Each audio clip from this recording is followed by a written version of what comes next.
안녕하십니까. 예, 반갑습니다. 새해 복 많이 받으십시오. 다른 복보다도 올해 합격.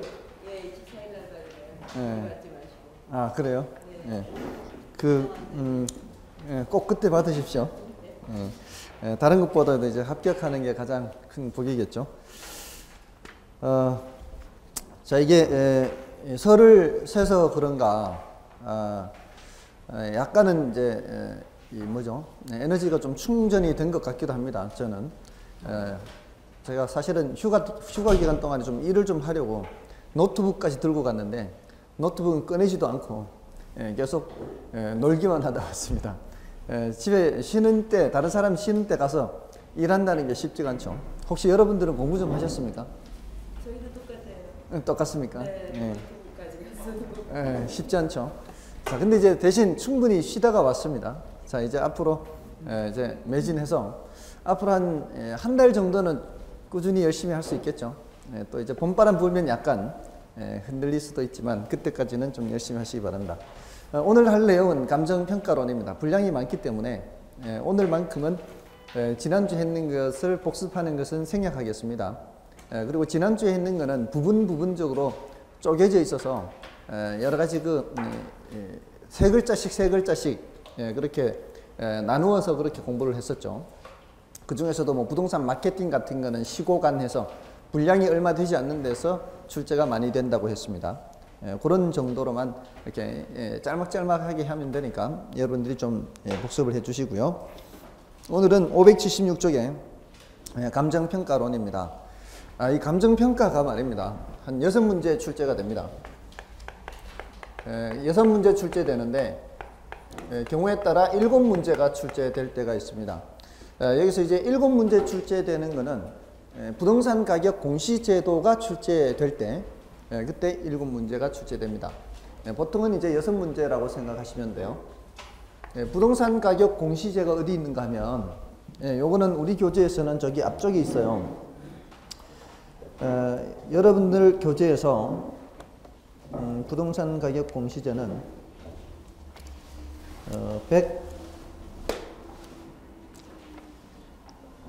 100몇 페이지를 보시면 193페이지인가요? 5페이지인가요? 195페이지. 195페이지에 있어요. 부동산 가격 공시제. 그러니까 부동산 가격 공시제도가 출제가 되면은 이게 출제가 되면은 7문제, 출제가 안 되면 6문제예요. 근데 작년에는 여기서 7문제가 출제됐는데 25회요. 25회에는 감정평가에서 4문제가 출제가 되고요. 부동산 가격 공시제도, 공시제도에서 3문제가 출제됐어요. 이거는 아주 예외적인 해입니다. 그러니까 이런 경우를 대비해서 그렇다고 해서 공부를 여기를 많이 할 필요가 있느냐? 그렇지는 않습니다. 이거 사실은 공부하는데 한두 시간이면 할 수 있어요. 혼자 정리를 한다 해도. 근데 이거는 감정평가로는 하루를 해도 안 됩니다. 엄청나게 분량이 얘가 많습니다. 근데 작년은 좀 이상한 해였던 거고요. 근데 이 3문제인데 평소에 공부하던 정도로만 해도 2문제를 맞출 수가 있었습니다. 그러니까 그렇게 어렵게 출제된 것도 아닙니다. 그러니까 그렇다고 해서 이거 너무 많이 시간 드릴 필요 없고요. 올해는 다시 원상복귀 할 것이라고 봅니다. 그러니까 여기서 6문제, 여기서 1문제 이렇게. 이건 어쩌면 출제되지 않을 수도 있습니다. 작년에 너무 많이 나왔기 때문에.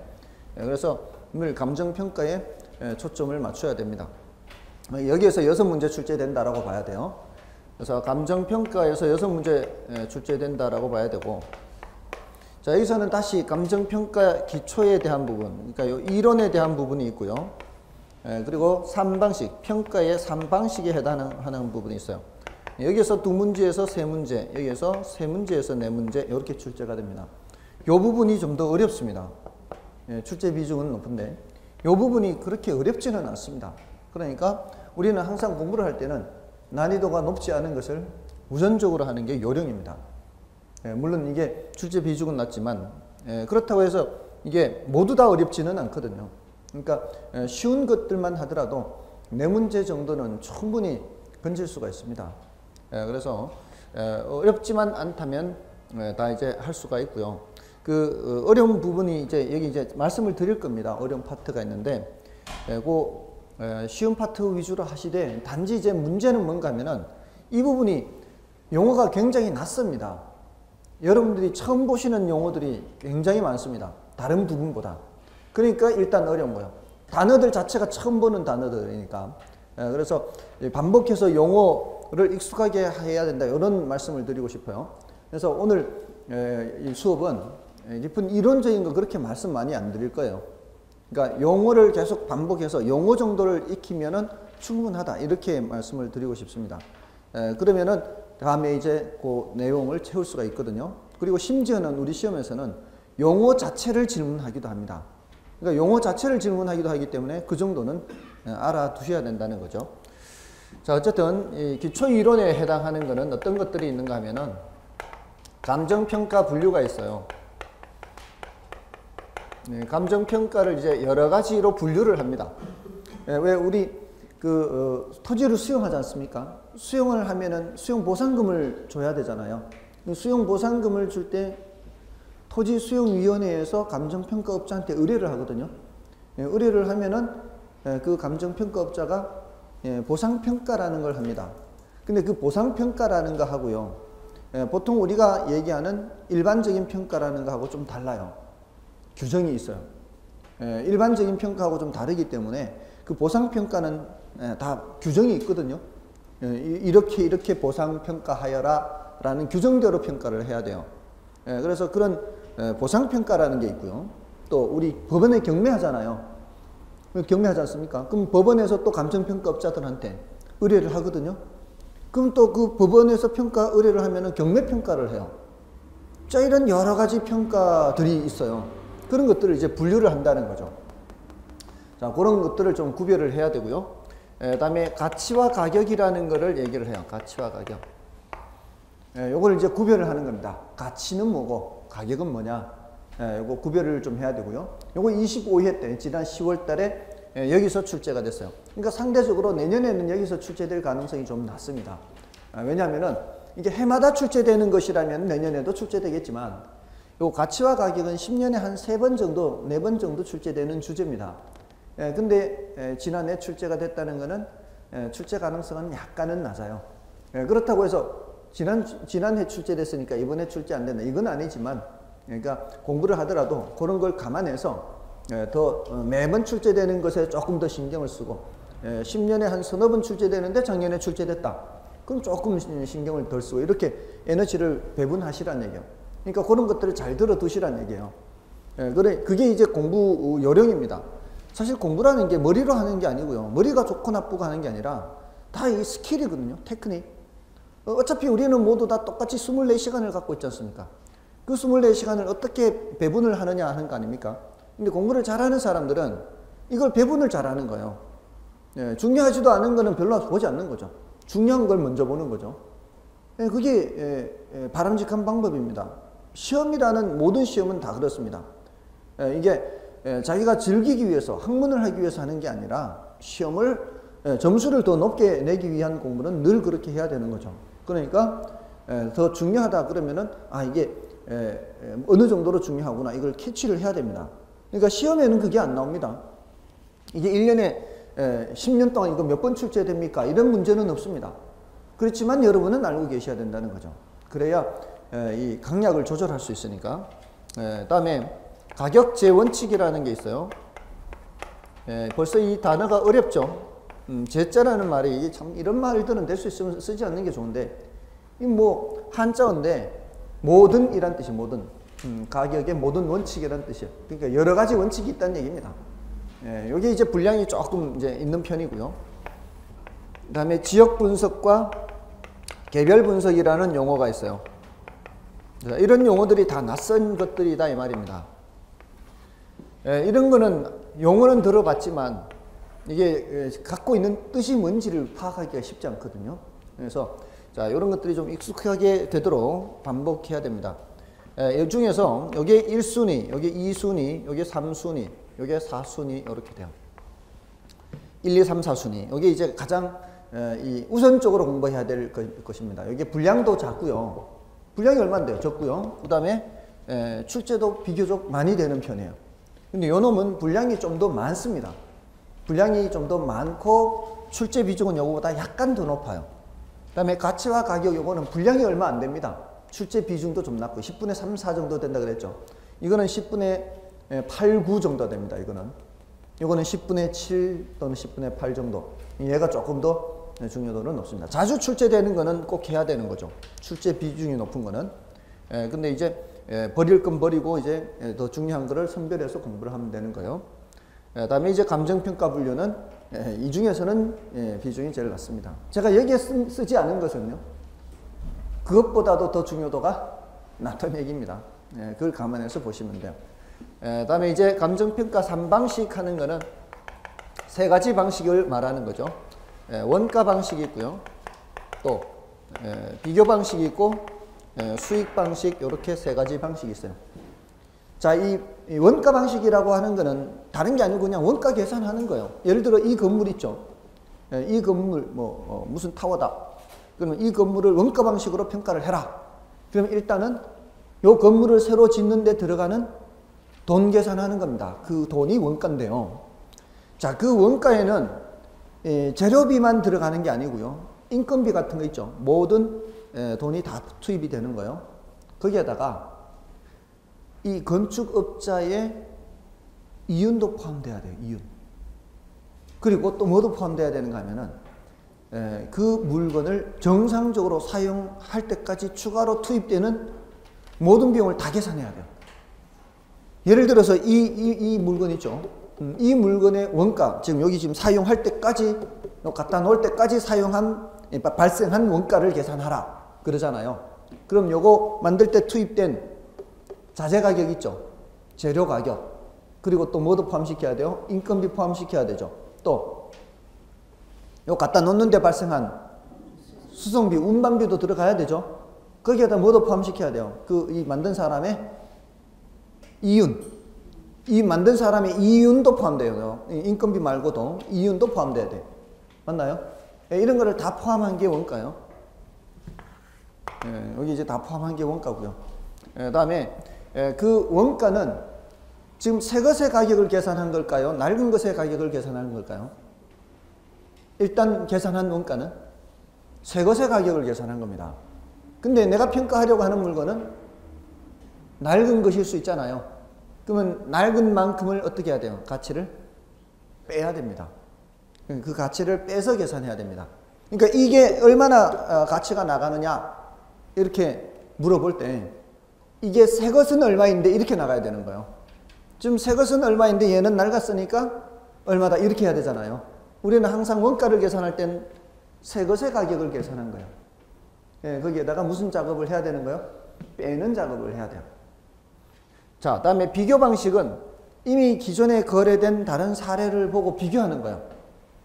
옆에 이 건물하고 비슷한 게 거래된 게 있을 거예요. 주변에 보면은 한 6개월 전이나 1년 전이나 이렇게 갈 수도 있어요. 경우에 따라는.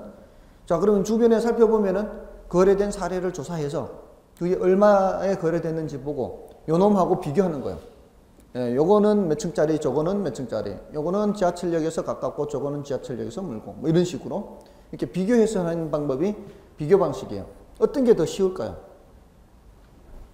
원가 계산하고서 같이 하락한 걸 빼는 게 더 쉬울까요? 아니면 요거하고 비슷한 게 얼마 전에 거래된 거 보고 이렇게 비교하는 게 더 쉬울까요? 비교하는 게 더 쉽겠죠. 이게 이제 원가 계산하는 건 쉬워요. 원가 계산하는 건 쉬운데 같이 하락한 게 얼마 하락했는지 판단하기가 쉽지가 않아요. 그래서 이게 좀 더 쉽고요. 그 다음에 수익 방식은 뭔가 하면은 앞으로 물건이 벌어다 줄 수익을 보고 판단하는 거예요. 근데 요거 제가 지난 시간에는 스포츠 선수들 제가 이적할 때 몸값 얘기했죠. 류현진 선수가 LA 다저스로 이적할 때 LA 다저스에서 지불한 금액이 비싸다라고 했어요? 싸다라고 했어요? 언론에서 미국 언론에서는 비싸다라고 했죠. 그 비싸다라고 한 것이 이 선수가 앞으로 그쪽으로 가서 활약할 벌어다 줄 그 수익이 얼마 되지 않는다고 본 거죠. 스포츠 선수들은 지나간 거 소용없습니다. 앞으로 벌어다 줄 걸 보고 이 몸값을 정하잖아요. 근데 그러고 나서 이제 2년 지났잖아요. 딱 2년 지난 동안 유현진 선수가 많이 벌어다 줬어요? 못 벌어다 줬어요? 많이 벌어다 줬죠. 그러니까 예상한 것보다도 훨씬 활약을 많이 했잖아요.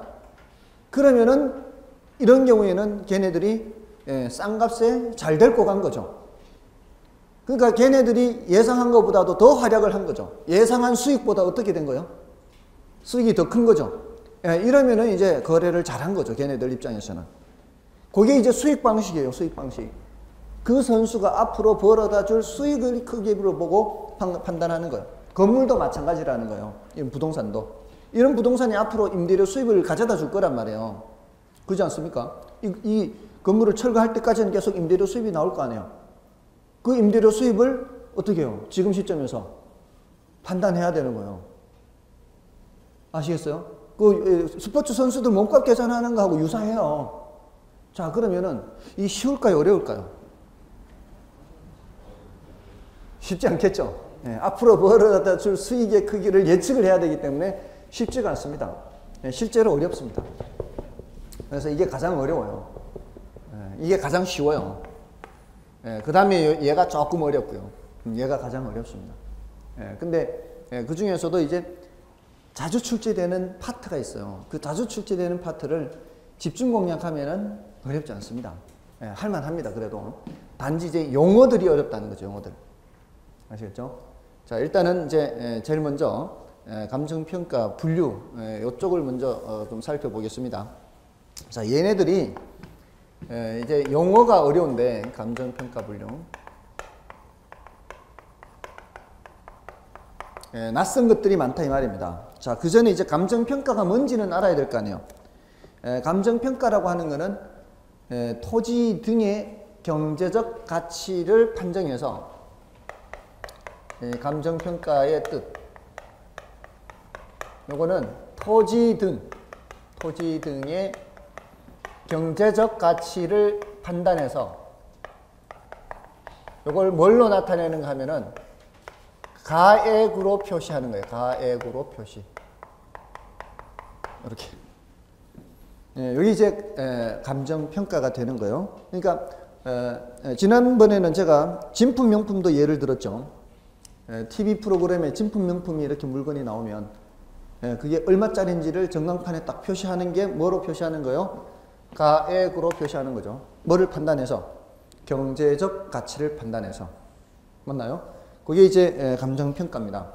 그래서 576쪽에 감정평가 개념에서 감정평가란 토지 등의 경제적 가치를 판정하여 그 결과를 가액으로 표시하는 것 이렇게 하면 되고요. 괄호 2번은 참고로 보면 되는 거예요. 바로 이제 감정평가 분류로 들어가면 됩니다. 괄호 1번에 제도상의 분류 있죠. 제도상의 분류에서 공적평가와 공인평가가 있죠. 그리고 오른쪽에 필수평가, 임의평가, 공익평가, 사익평가, 법정평가 이렇게 여러 가지가 있는데 그 오른쪽 페이지로 넘어가서 그 필수라는 단어, 임의라는 단어, 이 단어 뜻만 알면 되는 거예요. 만약에 이 단어를 모른다면 이걸 공부를 해야 돼요. 근데 단어 뜻을 안다면 따로 할 필요가 없는 거예요, 별로. 왜냐하면 필수는 뭐예요? 반드시 해야 되는 거고, 임의라는 건 뭐예요? 해도 되고 안 해도 되고 관계없는 거죠. 그거 뭐 어렵지 않잖아요. 예를 들어 법원에서 경매평가 할 때 이거 감정평가업자한테 의뢰를 해도 되고 안 해도 될까요? 해야 되는 걸까요? 감정평가사한테 법원에서 해야 되죠. 그럼 무슨 평가? 필수 평가예요. 그리고 여기 부동산 가격 공시제 할 때 말씀을 드렸지만 표준지 공시지가 평가할 때 감정평가업자한테 의뢰를 하거든요. 의뢰를 하는데 국토교통부 장관이 의뢰를 해도 되고 안 해도 될까요? 해야 될까요? 해야 돼요. 그런 건 다 해야 돼요. 그러니까 공공기관과 관련된 공적인 업무와 관련된 그런 평가들은 모두 다 해야 되는 거예요. 그런 것들은 다 무슨 평가? 필수 평가요. 그럼 그런 것들은 공익 목적을 위한 걸까요? 사익 목적을 위한 걸까요? 그런 건 다 공익 목적을 위한 거예요. 그러니까 다 연결이 줄줄이 알사탕으로 연결이 되는 거예요. 밑으로. 되시겠죠? 근데 내가 은행에 내 집을 담보로 잡히고 대출 받으려고 그래요. 그때 감정평가업자한테 반드시 의뢰를 해야 돼요? 안 해도 돼요? 안 해도 되죠. 그거는 담보평가할 때는 이게 얼마짜리 건물이냐, 내가 대출받을 때는 안 해도 된단 말이에요. 이런 담보평가라 그래요. 이런 거는 무슨 평가요? 임의평가요. 또 매매할 때도 마찬가지죠. 매매할 때 반드시 감정평가업자한테 의뢰를 해야 되나요? 그냥 거래하면 되죠. 그런 건 다 무슨 평가요? 매매를 위한 평가, 담보를 위한 평가, 이런 거는 임의평가. 이렇게 단어 뜻만 좀 알면 된다 이 말이죠. 아시겠죠? 그러니까 지금 저거는 제가 요거는 좀 자세히 말씀을 드린 거예요. 그러니까 이런 것들을 단어의 뜻만 파악하면 되는 것들은 따로 공부하지 않고 지나가도 돼요. 근데 반가로 1번 첫 번째 거, 공적 평가와 공인 평가에서는 그걸 유추하기가 어렵단 말이에요. 이런 것들은 좀 체크를 하라 이 말씀이에요. 공적 평가는 뭘까? 공인 평가는 뭘까? 이게 단어에서 뜻을 생각하기가 어렵거든요. 그래서 요 공적 평가는 공적 기관이라고 이렇게 집어넣으면 돼요. 공적 기관. 공적 기관이라고 집어넣으면은 여러분들 공적 기관에 소속된 직원은 우리가 뭐라고 불러요? 공무원이라고 그러죠. 결국 누가 한다는 얘기예요? 공무원이 한다는 얘기입니다. 공적 기관이 평가한다는 얘기는. 아시겠어요? 그러니까 공무원이 하는데 우리나라는 감정평가하는 공무원이 따로 있나요? 우리가 평가를 하거나 할 때? 그러지 않죠. 평가를 하는 공무원은 없고, 우리는 평가할 때 누구한테 의뢰를 해서 해요? 감정평가사한테 의뢰를 하죠. 공인감정평가사가 있잖아요. 그래서 그 감정평가사는 공무원이에요? 공무원이 아니에요? 공무원이 아니죠. 우리나라는 이렇다 이 말이에요. 국가로부터 자격을 부여받은, 또는 사회단체라든가 이런 자격을 부여받은 공인받은 개인이 평가주체. 이렇게 전문가죠, 전문가. 이 개인이 전문가예요. 공무원이 아니에요. 그러니까 우리나라는 이런 형태에 해당하고요. 이런 형태에 해당하는 나라도 있습니다. 자, 이런 것들은 뭐 별로 어렵지 않습니다. 근데 이제 577조에 가면 업무기술상의 분류가 있죠. 자, 이 업무기술상의 분류 굳이 이거를 알 필요는 없어요. 그냥 현황평가가 뭔지, 다음에 현황평가, 또 조건부평가, 다음에 기한부평가, 소급평가, 이런 단어들만 좀 익숙하게 하자고요. 현황은 뭐 현황? 현재 상태대로 하는 평가예요. 현재 상태대로 하는 평가. 조건부평가는 어떤 조건이 성취될 걸 전제로 해서 하는 평가. 이거 민법에서 했죠? 맞나요? 민법에서 조건과 뭐 기한 이런 거 하지 않았나요? 장래 발생이 불확실한 사실의 법률 행위 효력 발생 또는 소멸을 연결해 놓는 걸 말하죠. 안 했습니까 혹시? 오래됐죠 좀. 한 달 됐죠 또. 한 달 정도 됐겠죠 아마. 민법 총칙이니까. 민법 총칙이 나오는 거죠. 한 달 정도 됐는데다가 벌써 시간은 한 20분 정도 흘렀고, 졸릴 때도 됐고, 더군다나 월요병까지 있고, 지금 힘들어 죽겠구만. 자, 현조기소, 현황평가는 지금 상태대로 평가하는 거고요. 조건부평가는 지금 현재 상태대로 평가하는 게 아니에요. 자, 여기에 지상에 건물이 있고 밑에 땅이 있다면 이 땅을 무슨 땅, 앞에 무슨 용어죠 이게? 지상에 건물이 있는 땅을 뭐라고 부르죠? 건부지라고 부르죠. 지상에 건물이 없는 땅을 뭐라고 부르죠? 나지라고 부르죠. 나지 상태의 땅 가격이 1억이라면요. 지금 이게 철거해야 되는 상태라면 이 밑에 건부지 가격은 1억이 될까요? 안 될까요? 1억이 안 되겠죠. 그 건부지 가격이 예를 들어 9천이라면 이렇게 평가했다면 건부지 가격 9천이라면 얘가 뭐 때문에 9천이에요? 지상에 건물 때문에 9천이죠. 그럼 이 건부지 가격 9천만 원 한 거는 현황평가일까요? 조건부평가일까요? 현재 건물이 있는 상태대로 평가한 거예요? 건물이 없다고 치고 평가한 거예요? 건물이 있기 때문에 9천이죠. 그러니까 현황평가란 말이에요. 건부지가 이 9천한 거는. 만약에 건물이 없었다면 얼마짜리인데? 건물이 없었다면 얼마짜리라고 평가할 수 있는데 다른 조건이 똑같고 건물이 있고 없고 차이밖에 없다면은 그럼 1억이라고 할 거 아니에요. 맞나요? 그게 나지상정평가라 그래요. 나지상정평가액은 얼마라고요? 이렇게 된다고요. 요건 무슨 평가고요? 조건부 평가. 이거는 현황평가다 이렇게 되는 거예요. 지금 뒤에 건물이 있지만 얘는 어떻게 하는 거예요? 얘를 이 밑에 있는 이 땅을 어떻게 한 거예요? 지상에 건물이 있는데도 불구하고 건물이 없는 것처럼 나지를 상정한다 그래요. 상상해서 정한다. 상정이란 말이 상상해서 정한다. 지금 그렇지는 않지만 됐나요? 네, 이런 단어 뜻을 알아두시란 말이에요. 이런 모르는 단어가 나오면은 그 단어를 알려고 애를 쓰시라고요. 그래서 조건부 평가는 이 나지상정평가 이렇게 해요. 허용평가는 건부지평가 이렇게 됐나요? 근데 이게 의외로 이런 게 있습니다. 여러분들 시골에 저도 제가 이번 설 때 갔다 왔는데요. 이제 제 시골 갔다 왔는데 그게 댐을 건설해요. 댐을 건설하는데 이미 사람들이 이주한 데도 있고 이제 마지막 설을 보내는 데가 있어요. 이제 올 여름이나 가을부터 이제 물을 채우기 시작하나 봐요. 그러면 이제 거의 다 나와야 될 거 아니에요. 근데 일부는 이미 나가서 철거 중이고요. 일부는 남아 있어서 이번 설 이제 마지막 설을 보내는 거예요. 근데 그 보상 평가를 해줘야 되잖아요. 보상 평가를 해줄 때 지금 이런 집이 없는 사람이 살고 있지 않는 그런 건물 있잖아요. 여기 땅하고 평가할 때 사람이 살지 않고 철거해야 되는 건물이잖아요. 근데 이 땅을 평가해 줄 때 어떻게 하는지 아세요? 보상 평가할 때는 나지상정 평가해 줘요. 보상 평가할 때는 나지상정 평가해 줍니다.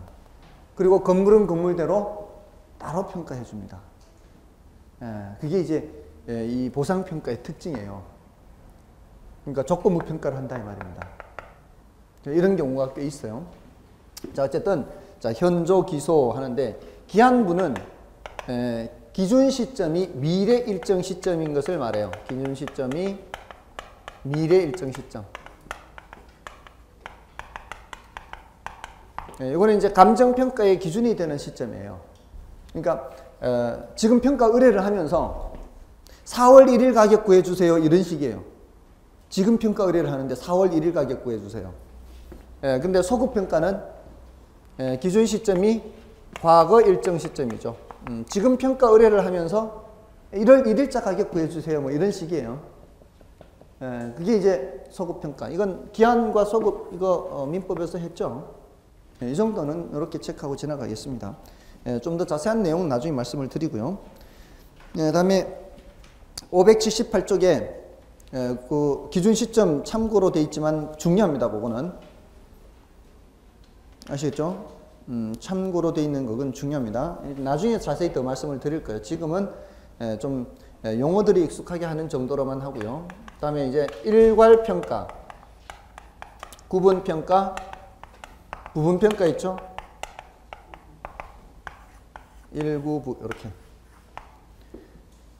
일괄평가는 이거는 이제 모두 구분평가 얘네들 모두 다 예외. 셋 모두 다 예외예요.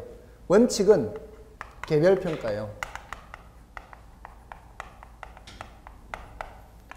개별평가 원칙이란 얘기는 자 이런 식으로 건물도 있고 토지도 있을 때 우리나라는 등기부가 각각 있죠. 등기부가 각각 있잖아요. 그러면 이게 2번 해야 돼. 2번. 원칙은 2번 해야 돼. 원칙은 각각 2번 해야 돼요. 근데 얘가 일체로 거래되죠. 보통 단독주택은. 그리고 아파트도 대지권과 건물 부분이 함께 거래되죠. 건물 부분과 대지권을 각각 거래하나요? 각각 거래하지 않죠. 함께 거래합니다. 그러니까 일체로 거래하거나 이게 키워드예요. 거기 이제 용어 밑줄을 그어 놓으시면 돼요.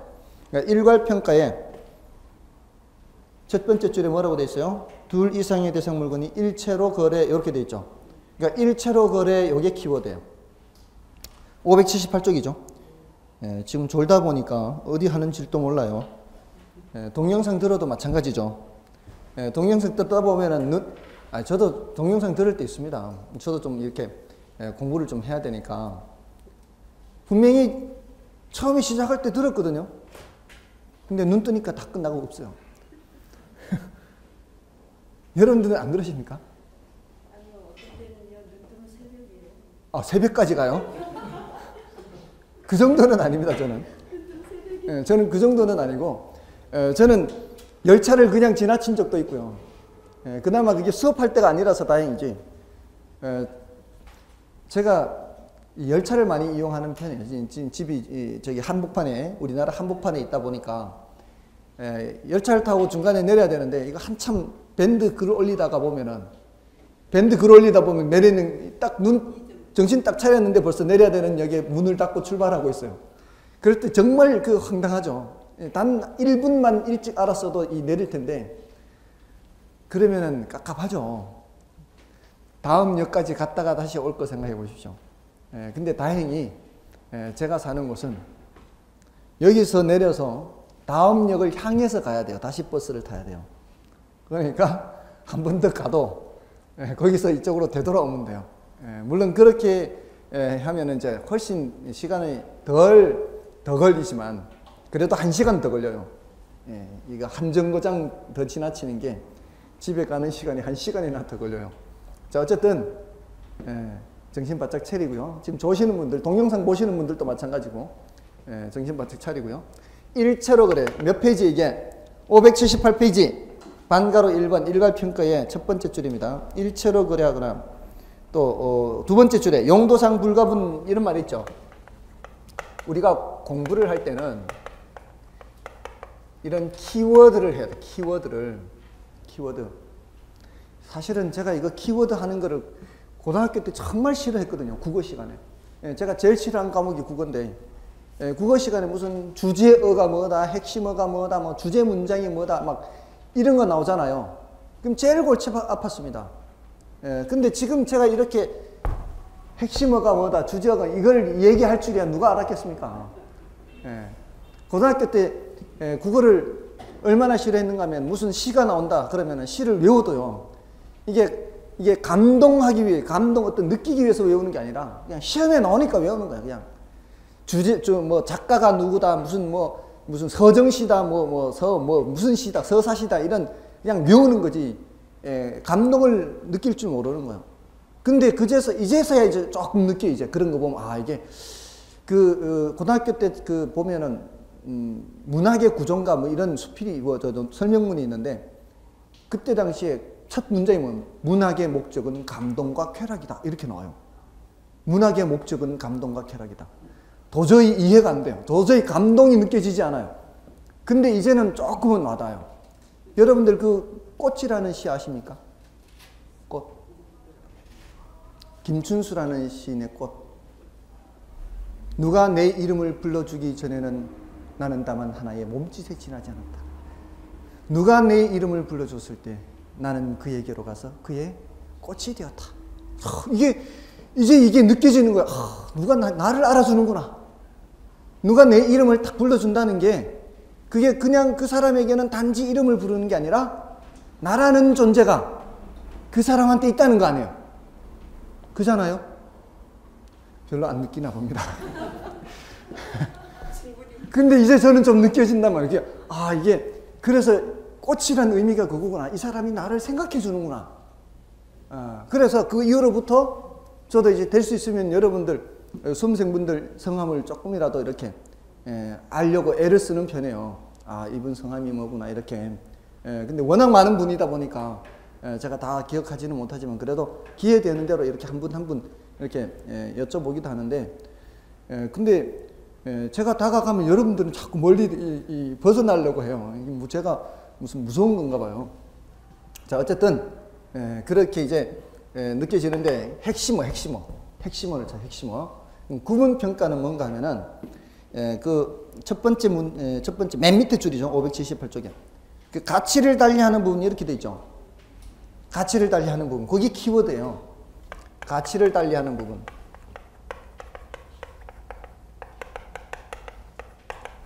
이게 키워드예요. 자, 어떤 물건이 있어요. 자, 이게 1필지인데요. 이렇게 도시계획선이 그어져요. 이게 등기부가 몇 개예요? 등기부가 한 개죠. 예, 근데 여기가 상업지역이고 여기가 주거지역이에요. 자, 그러면은 땅값이 어떻습니까? 더 비싸죠. 한 3배에서 7배까지 나갈 수도 있어요. 근데 이게 물건은 몇 개예요? 한 필지니까 한 개죠. 그러니까 개별 평가 원칙에 따르면 이거 몇 번 해야 원칙이에요, 이게. 원칙은 한 번 하는 게 원칙이란 말이에요. 근데 이거 몇 번 해요? 2번 하는 거예요, 2번. 요거는 요거대로 하고요. 요거는 요거대로 하고요. 물건은 몇 개인데? 물건은 한 개인데 평가는 2번 하는 거예요. 이게 구분 평가예요. 근데 부분 평가잖아요, 요거는. 요거는 부분만 평가다 이렇게 돼. 부분만 평가. 요렇게 기억하세요. 부분만 평가. 그러니까 어떤 이제 하나의 용도로 이용되고 있는 게 있어요. 근데 여기 도시계획도로예요. 도시계획도로가 이렇게 되고 있어요. 근데 여기에 이 부분이 편입이 돼요. 보상금 줄 때 이 부분만 해주면 되죠. 요거 평가할 필요 없죠. 맞나요? 이게 하나잖아요, 이게. 이게 하나인데 얘하고 구별을 해야 되죠. 얘는 하나 다를 하는 거예요. 하나 다. 하나 다를 하는데 각각 따로따로 하는 거고요. 얘는 하나 다를 하지 않죠. 뭐만 해요? 부분만 한다고, 부분만. 구별이 되시죠? 그냥 단어 공부하는 거예요, 단어 공부. 예. 자, 이게 구분평가고요. 이게 부분평가고요. 그래서 그 반가로 3번에서는 일체로 이용되고 있는 대상 물건의 일부는 평가하지 아니함을 원칙으로 한다. 다만 일체로 이용되고 있는 대상 물건의 일부분에 대하여, 자, 거기서부터 이제 키워드죠. 특수한 목적 또는 합리적인 조건, 이렇게. 반가로 3번 부분평가에서는 그 두 번째 줄에 특수한 목적 또는 합리적인 조건이 수반되는 경우, 그때는 뭐만 할 수 있다. 부분만 할 수 있다는 겁니다. 됐나요? 자, 어쨌든 그렇게 해 두시고요. 자, 이제 두 번째 주제는 가치와 가격이에요. 이 가치와 가격은, 자, 그 몇 페이지죠? 579쪽이죠. 자, 여기 이제 가치와 가격을 이제 구별을 해야 되는데, 첫 번째 줄에 뭐라고 되어 있나요? 가치란 어떤 물건으로부터 장래 창출되는 편익을 현재 가치로 환하는 값이라고 할 수 있다. 이렇게 얘기하고 있죠. 자, 이 가치를 장래, 줄여서 얘기하자면 장래 기대 편익의 현재 값. 어렵죠. 이게 추상적이죠. 이렇게 얘기하니까. 장래 기대 편익이 뭐냐? 여기서 말하는 편익은 주거용의 경우에는 우리가 살면서 얻을 수 있는 효용 같은 것이 될 수 있고요. 수익성 부동산은 거기서 얻을 수 있는 임대료 수입을 생각할 수가 있어요. 그러니까 유형이든 무형이든 그 편익을 다 얘기하는 거예요. 자, 근데 이게 편익이 올해만 있는 게 아니고 언제도 있고요. 내년에도 있고 후년에도 있고 긴 장기 기간을 걸쳐서 있는 거예요. 자, 그런데 이런 물건은 효용의 지속 기간이 긴 물건이겠죠. 자, 이번 명절 때도 샀지만 과일을 샀어요, 과일. 자, 과일은 이게 효용의 지속 기간이 길지 않죠. 예, 이게 효용의 지속 기간이 긴 물건에 대해서 이런 얘기를 하는 거지. 효용 지속 기간이 짧은 물건에 대해서는 이런 얘기 잘 안 합니다. 예, 이렇게 얘기하는 거는 어떤 재화에 대해서 얘기하는가 하면은 거기도 돼 있죠. 이렇게 표현하는 거는 내구재 그래요. 내구재. 내구재에 대해서는 이런 표현을 쓴다 이 말이에요. 근데 우리가 과일 같은 건 한번 먹고 말면 없어지잖아요. 그런 것들을 단용재라고 해요. 단용재. 단용재의 경우에는 이렇게 표현을 하지 않습니다. 그래서 그 얘기는 그 넘어가면 참고 박스에 있어요. 579쪽에. 그거는 이제 여러분들이 참고로 좀 봐주시고요. 자, 이제 그 밑에 이제 가격과 가치 관계 이렇게 해서 좀 구별을 하는 겁니다. 가격하고 이제 가치를 구별하는데, 가치를 앞에 둘까요? 이게 본질이 가치거든요. 그 가치에 따라 뭐가 달라지는 거예요. 가치에 따라 가격이 달라지겠죠. 가치가 높으면 가격은 올라가겠고요. 가치가 떨어지면 가격도 내려가겠죠. 그러니까 이 가격이라고 하는 놈은 가치의 화폐적 표현이라 그래요. 가치의 무슨 표현? 화폐적 표현이다라고 얘기를 해요. 그러니까 요거 보고 우리는 판단을 하는 겁니다. 사실은 가격 보고 판단하는 거예요. 그러니까 그 전광판에 아까 이 진품명품에서 전광판에 띠리릭 숫자를 써놓기 전에는 사실 우리가 판단하기 쉽지 않잖아요. 근데 띠리릭 해서 뭐 1,500만 원, 2,000만 원 딱 이렇게 표시하면 아, 그 정도야 이렇게 판단할 수가 있는 거죠. 자, 근데 가치가 추상적이에요, 구체적이에요? 표현이. 가치는 추상적이라고 볼 수 있는 거죠. 가치가 얼마나 되느냐 하는 거는. 이거는 구체적인 값이라고 볼 수 있어요. 또 주관적이다, 객관적이다 이렇게 표현을 하자면 어떤 게 더 주관적이고요?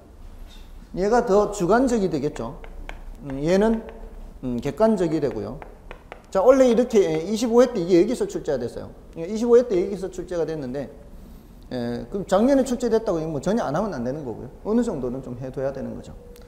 그다음에 가치하고 가격은 항상 일치하는 개념은 아니에요. 가치와 가격은 얼마든지 오차가 생길 수가 있어요. 이렇게 오차가 생길 수 있는데 이런 오차가 생기는 게 이제 가격 왜곡 현상이라 그래요. 가격 왜곡 현상. 예를 들어 우리 왜 거품 낀다 그러죠. 아파트 가격에, 주택 가격에 거품이 끼었다. 그럼 그 거품이 끼었다는 게 바로 뭐예요? 이런 왜곡 현상이 있다는 거예요. 근데 이런 왜곡 현상은 장기화 됩니까? 지금 이 거품이 끼었다고 하더라도 아마 6년, 7년일 겁니다. 맞나요? 2006년, 7년? 7년. 그 정도 되죠?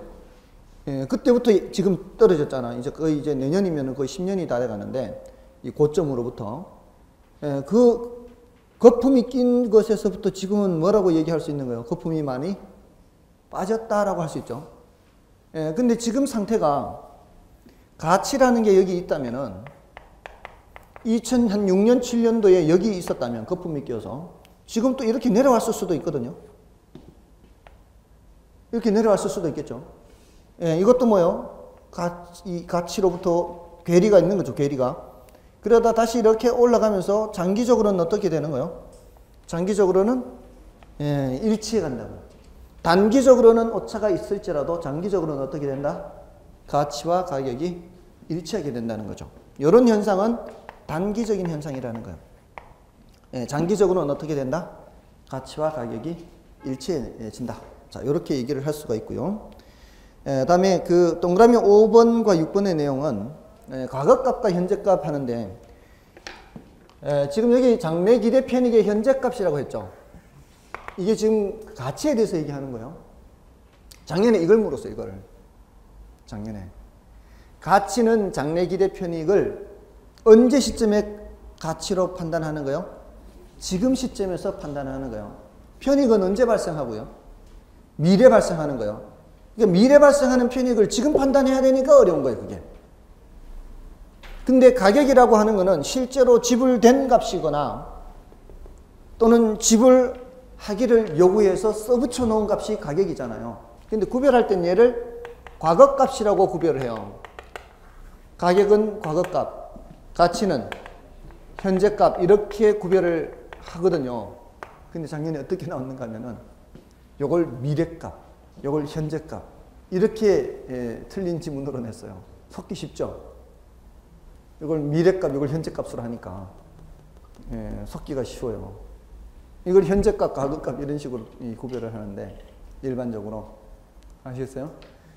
다음에 그 마지막에 동그라미 6번의 내용은 가치의 다원적 개념은 지금 오른쪽 페이지에 여러 가지 가치 개념들이 있죠. 이 가치는 일정 시점에 여러 가지라는 거예요. 근데 가격이라는 거는 몇 개만 딱 써붙여 놔야 돼요. 오로지 하나만 써붙여 놔야 되죠. 그렇지 않나요?